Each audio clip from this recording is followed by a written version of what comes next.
La traite transsaharienne et orientale, c'est 13 siècles, plus de 13 siècles, sans interruption, que les Arabes ont rasé le continent noir.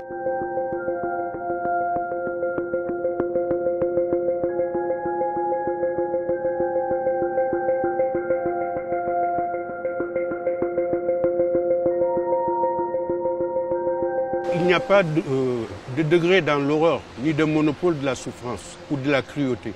Mais on peut avancer sans risque de se tromper que la traite transsaharienne et orientale a été beaucoup plus dévastatrice pour les populations africaines que la traite transatlantique. Si je titrais mon étude le génocide voilé, c'est parce que la castration généralisée annihilait toute possibilité de se transmettre, toute possibilité de descendance, ce qui explique aujourd'hui que leur présence dans le monde arabe est un épiphénomène. Aussi une précision assez importante.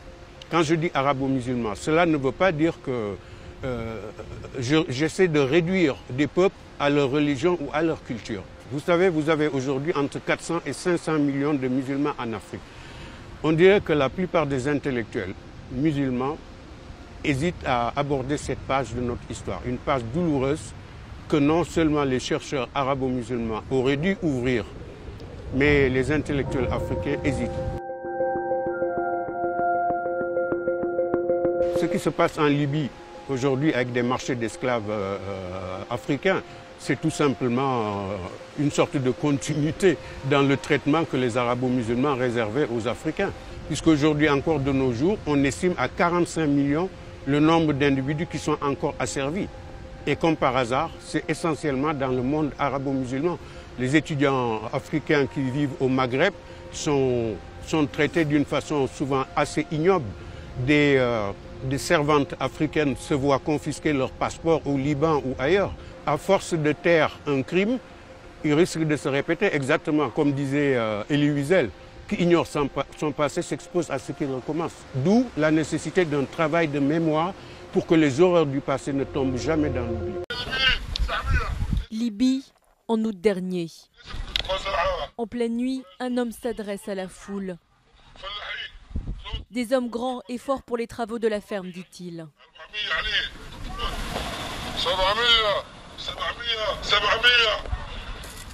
Des prix, ceux de ces migrants, vendus 1200 dinars libyens, 742 €. Une enchère aux esclaves. Une vidéo que s'est procurée la chaîne américaine CNN et dont elle a pu vérifier l'authenticité. Après des mois d'investigation, cette équipe arrive à se rendre sur place en Libye. En caméra cachée, elle assiste à une vente d'êtres humains.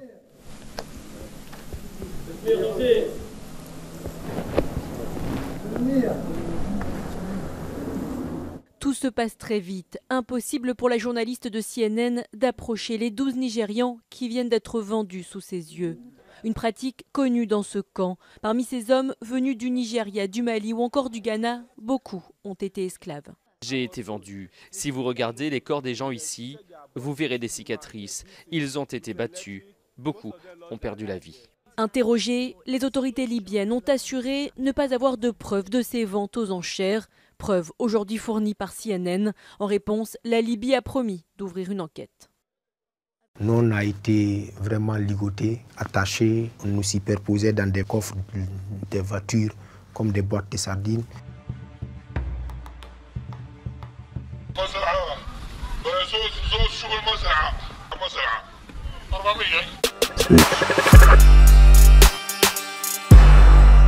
Bon, je suis né en Guinée, en République de Guinée-Conakry. J'exerçais le métier de journalisme au niveau d'une radio locale.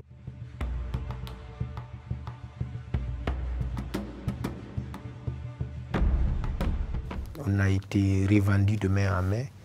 On a travaillé dans des chantiers, dans des plantations. D'autres ont été tués là-bas, d'autres sont décédés de soif, d'autres de faim. Et moi, j'ai été revendu à environ 300, 350 €, je ne me rappelle pas, plutôt dinars. Ça ne dépasse pas les 200 €, 250 € comme ça.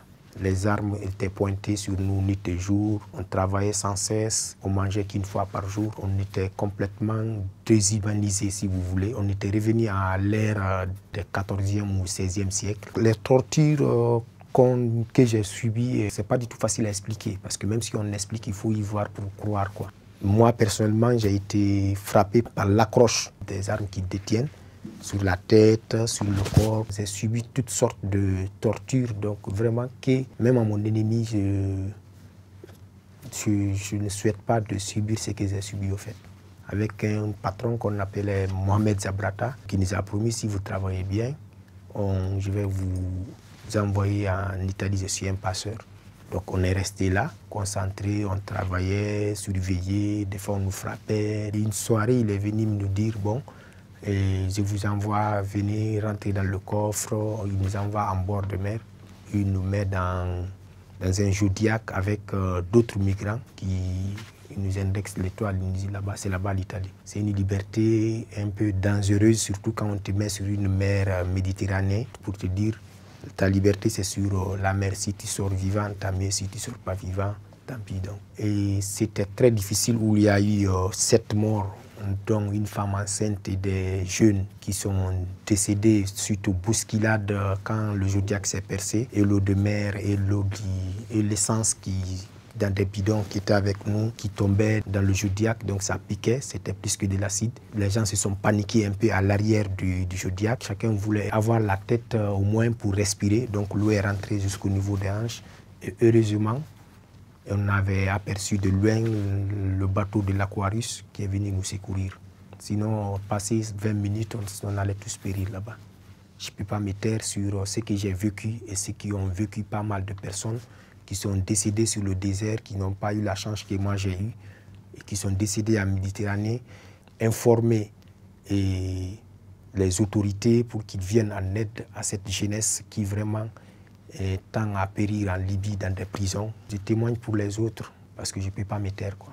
J'ai décliné le jour où j'ai, d'une manière volontaire, publique et symbolique, incinéré devant 800 personnes, devant des journalistes étrangers, devant des journalistes mauritaniens, le code noir, le code d'esclavage en vigueur toujours en Mauritanie. C'est-à-dire, qu'est-ce que c'est que le code noir? C'est un code d'esclavage qui est édicté depuis les siècles passés dans les sociétés esclavagistes d'Afrique du Nord. C'est un code qui décrète l'inégalité entre les différentes races humaines.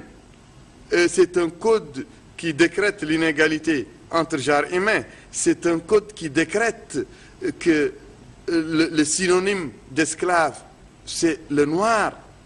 L'homme noir est synonyme d'esclave, et ces livres autorisent les esclavagistes en Mauritanie à castrer les esclaves, à violer les esclaves, à vendre les esclaves, ça existe, à céder les esclaves. En Mauritanie. Ça existe, c'est les livres qui sont étudiés en Mauritanie, qui sont enseignés dans les écoles de formation des magistrats, les écoles de formation des officiers de police, les écoles de formation des imams, les écoles de formation des érudits, et ce sont des codes qui sont inclus dans le code pénal mauritanien. Et ces codes noirs que j'ai insinués sont la principale source de loi en Mauritanie.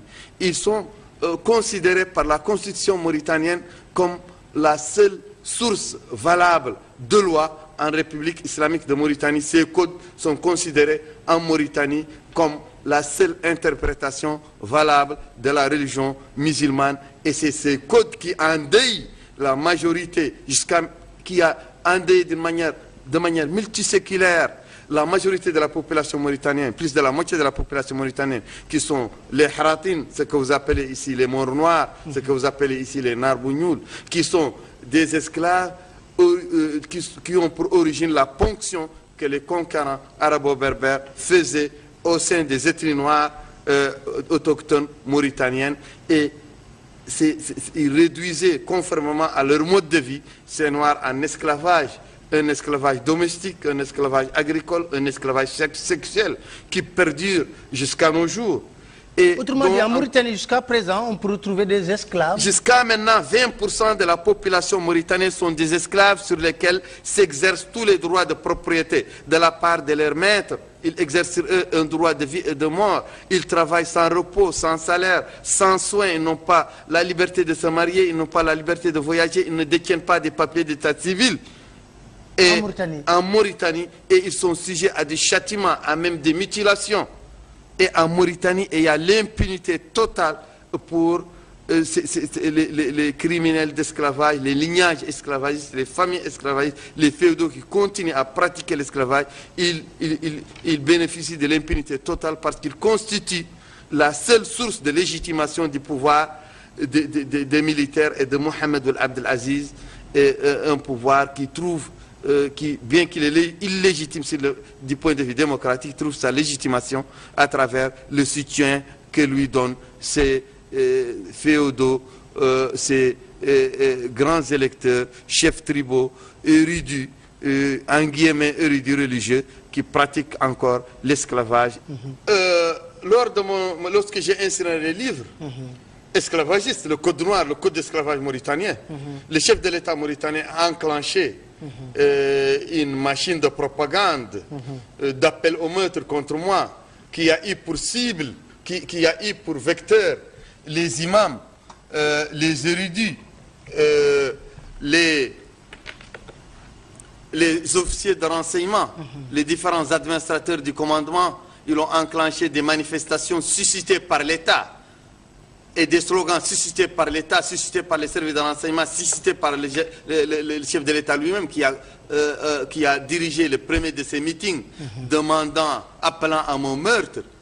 Mais la réaction de la communauté des justes en Mauritanie, de la communauté des esclaves et des anciens esclaves en Mauritanie, les Haratim, et des différentes communautés noires, mais aussi de tous les éclairés parmi la communauté arabo-berbère, leur réaction a été rapide et conséquente.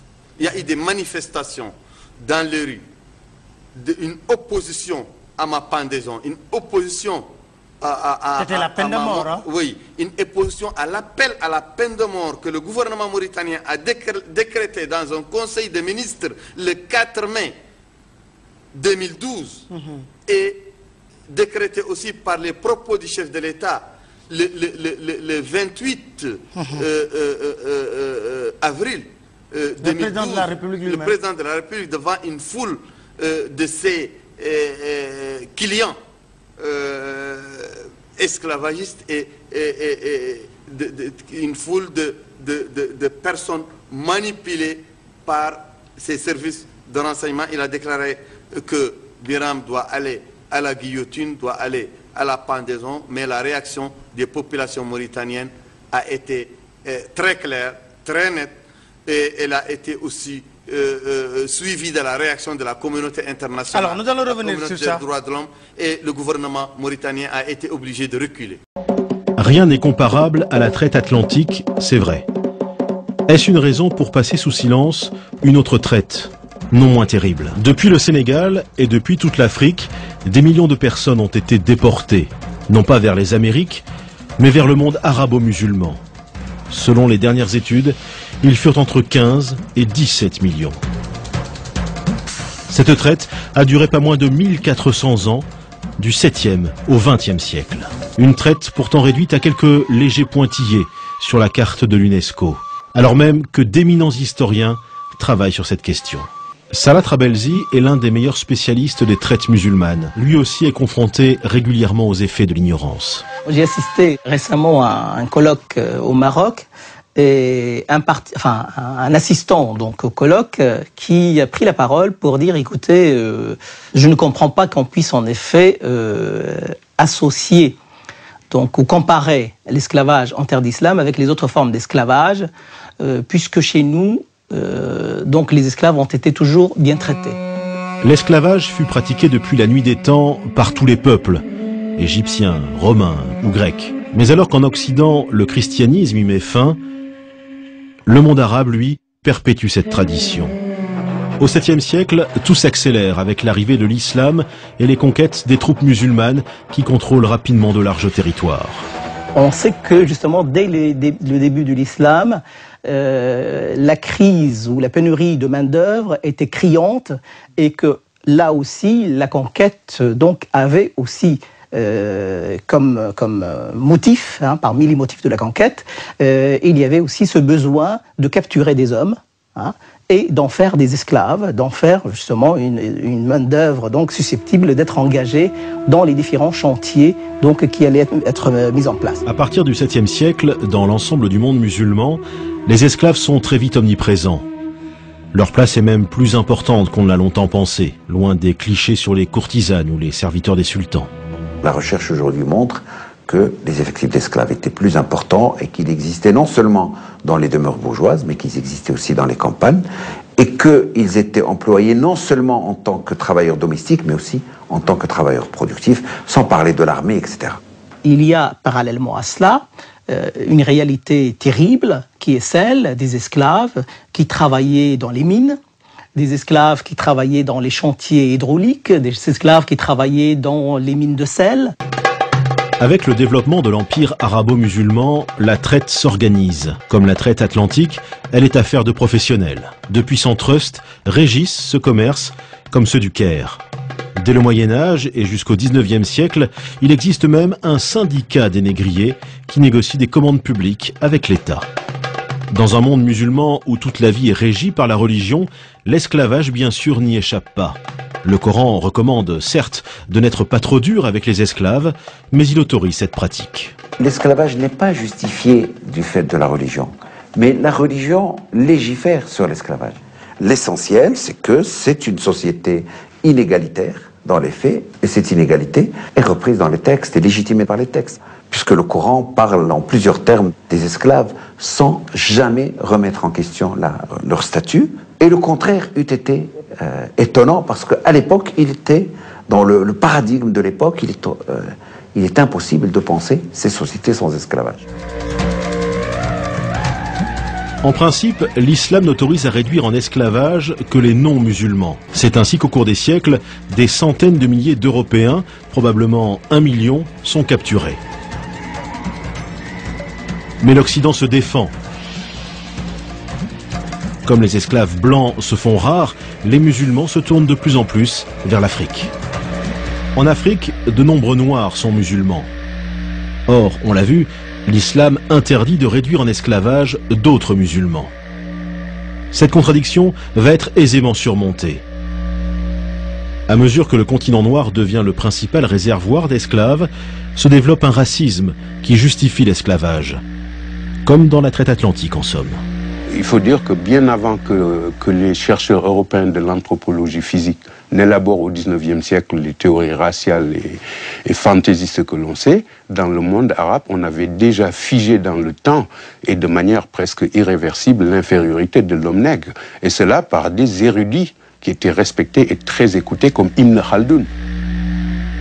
Ibn Khaldoun, grand lettré du XIVe siècle, qui pourtant écrit « Les seuls peuples à accepter l'esclavage sont les nègres, en raison d'un stade inférieur d'humanité, leur place étant plus proche du stade animal. » Il est sûr qu'il y a, et là justement j'ai montré qu'il y a beaucoup de qualificatifs, beaucoup toute une vision du noir, de l'esclave, comme un être inférieur, etc. Il y a plusieurs termes en arabe. Pour dire esclave, on dit abd. On va dire ghulam, zinji, on va dire aswad. Alors, ce qui est intéressant, c'est que le terme de aswad veut dire noir. Hein? Zinji va également s'appliquer aux noirs issus de la région, donc de l'Afrique orientale. Donc, on va progressivement assister à ce que la connotation régionale ou ethnique devienne l'équivalent d'esclave. Hein? Et encore aujourd'hui, dans les sociétés maghrébines, à titre d'exemple, dans le sud de la Tunisie, plutôt que de dire noir, on dit un esclave, on dit abd. Au nom de ces théories, l'Afrique connaît 14 siècles de chasse à l'esclave. Des attaques menées par des soldats dans le cadre de guerre ou par des bandes armées aux ordres de marchands. Ces attaques, bien sûr, sont d'une violence inouïe. C'est le feu qui est mis dans les cases. C'est des attaques frontales, bien sûr, contre des populations démunies de défense. Et bien sûr, par la suite, bien sûr, c'est un arrachement donc de ces personnes à leur famille, à leur pays. Pour capturer un esclave, les assaillants tuent en moyenne 2 ou 3 personnes. Et dans les villages, il y a une marchandise que l'on recherche particulièrement. En tant que marchandise, bien sûr, l'enfant donc est plus à même d'être réadapté, d'être acculturé, d'être maîtrisé. Hein, alors qu'un adulte, il aurait tendance à ne pas accepter sa servitude.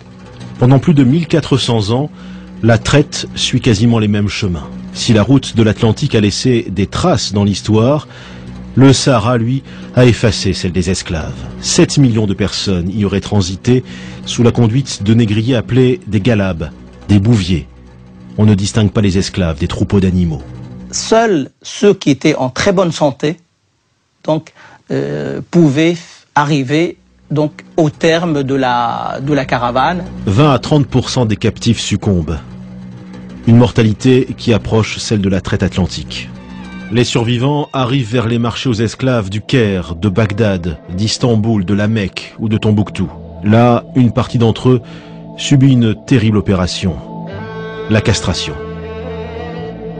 Ce qui est triste à dire, c'est que les ateliers de castration, c'est que la nature de l'opération elle-même est une opération qui, malheureusement, donc, laisse très peu de chance pour l'enfant châtré. Donc, l'espoir de survie de l'enfant sont quand même assez minimes. Les opérations de castration faisaient périr entre 70 et 80%. Ça vous donne une idée du massacre. Ce qui explique le prix très élevé également de l'eunuque sur les marchés.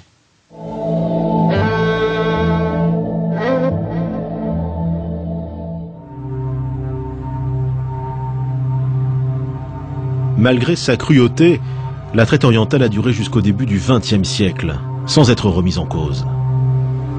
On passe alors des dessins à la photographie. En 1880, des voyageurs anglais découvrent et photographient ces bateaux chargés d'esclaves.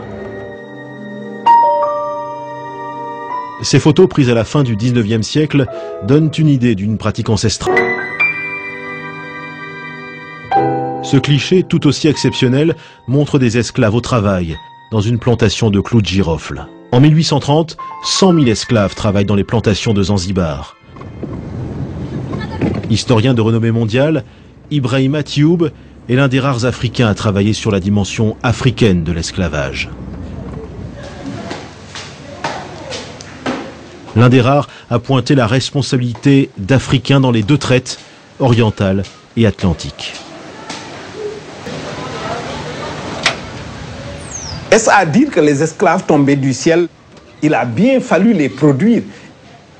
Il n'y a aucune puissance qui a les ressources ni politiques, ni économiques, ni technologiques pour venir sur les côtes africaines, pénétrer à l'intérieur du continent et qui arrive, qui ramasse les gens dans les villages et les amène pour les exporter. C'est parce que des groupes sociaux africains, des élites africaines ont très bien compris l'avantage qu'ils pouvaient tirer de ce facteur externe qui arrive sur les côtes africaines et servir de relais pour la capture des esclaves, organiser une économie assez efficace qui ne pose aucun problème moral à personne à cette époque. C'est à nous, aujourd'hui, que ça pose des problèmes moraux. L'existence de ces intermédiaires témoigne d'une autre réalité, plus taboue encore, occultée par cette histoire en noir et blanc. Ce secret bien gardé, c'est que la traite était une pratique répandue au sein même des sociétés africaines, bien avant l'arrivée des Occidentaux et des Arabes, et bien après leur départ.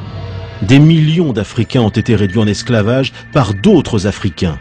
14 millions, selon l'historien anglais Patrick Manning. La traite atlantique des esclaves a développé une violence sans précédent dans les sociétés africaines à partir du XVe siècle. Des royaumes prospèrent uniquement autour de l'esclavage, se faisant des guerres perpétuelles pour s'approvisionner en bétail humain. Chez les élites africaines elles-mêmes, dont beaucoup sont musulmanes, le sentiment d'une solidarité avec le monde arabe l'emporte sur l'exigence d'un travail de mémoire.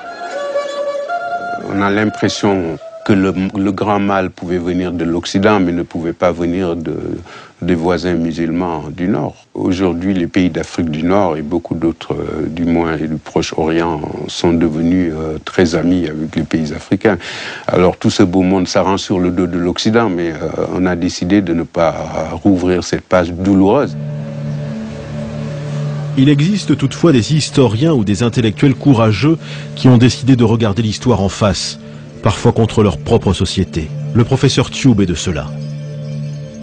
Un événement l'a marqué, une conférence en 2001 pendant laquelle il a osé sortir des discours convenus et parler de toutes les traites. Quelle a été la réaction de l'auditoire?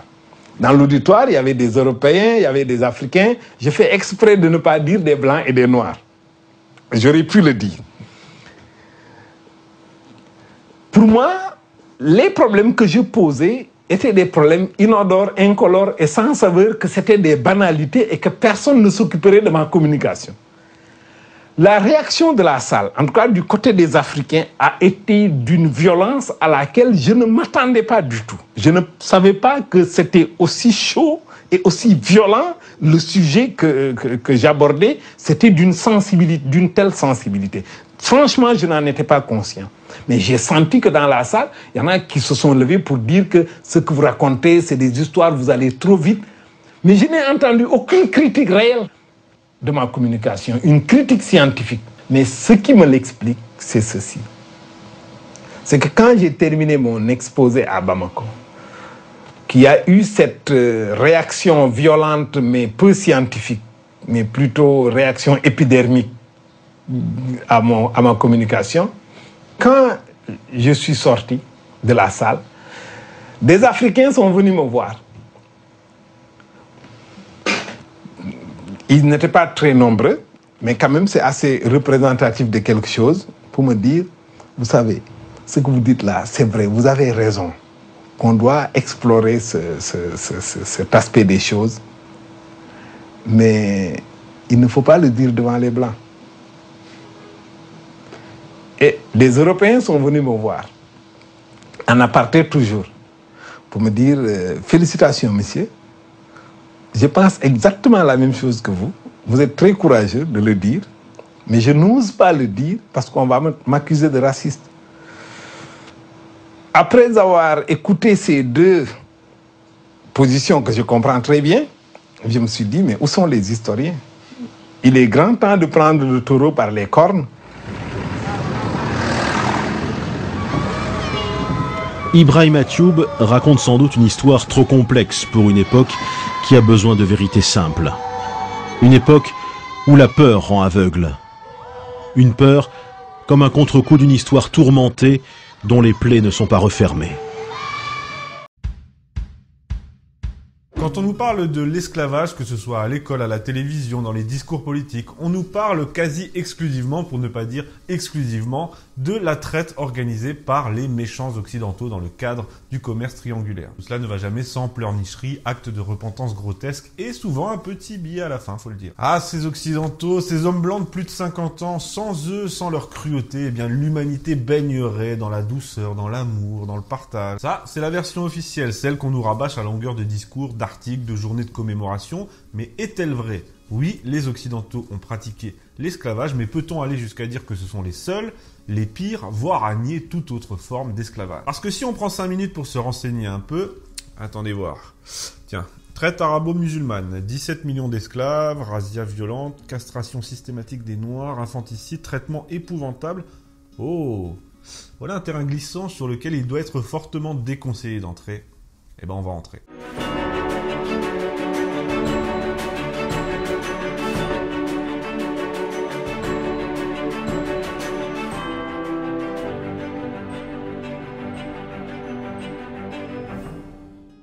Cet épisode n'est évidemment pas là pour réhabiliter l'esclavage, ni pour disculper les Européens par rapport à la mise en place du commerce triangulaire, par exemple. Ceux qui me connaissent savent que j'ai rarement, sauf pour troller, une vision manichéenne de l'histoire avec les méchants d'un côté et les gentils de l'autre. Mais cet épisode n'est pas là non plus pour pleurnicher ou pour faire un acte de repentance grotesque, il ne manquerait plus que ça.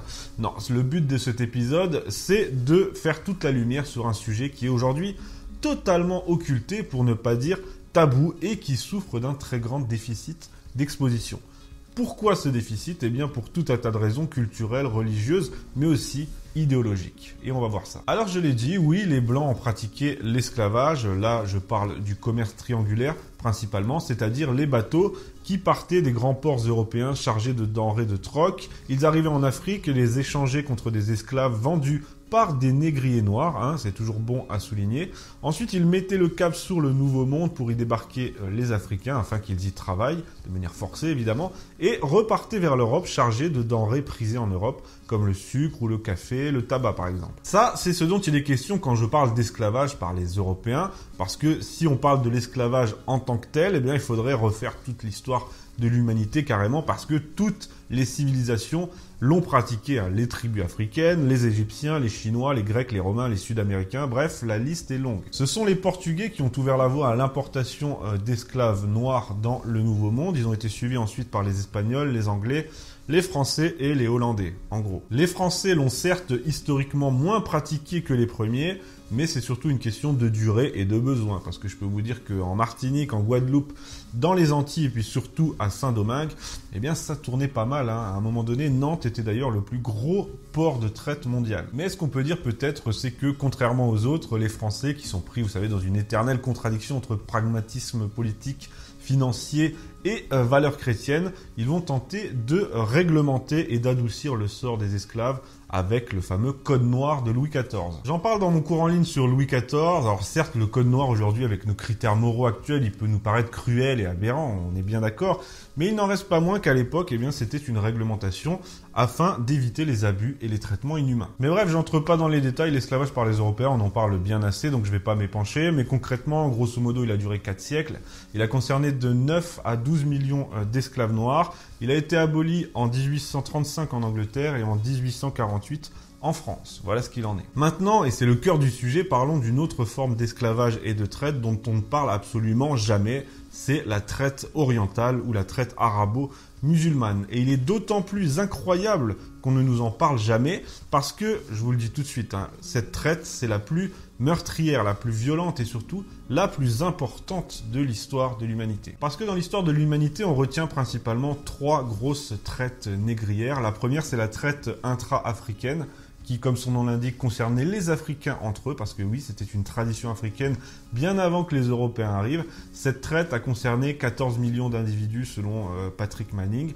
Ensuite, eh bien, il y a la traite par les Européens, qui a concerné 9 à 12 millions d'esclaves et qui a duré 4 siècles, je vous l'ai dit.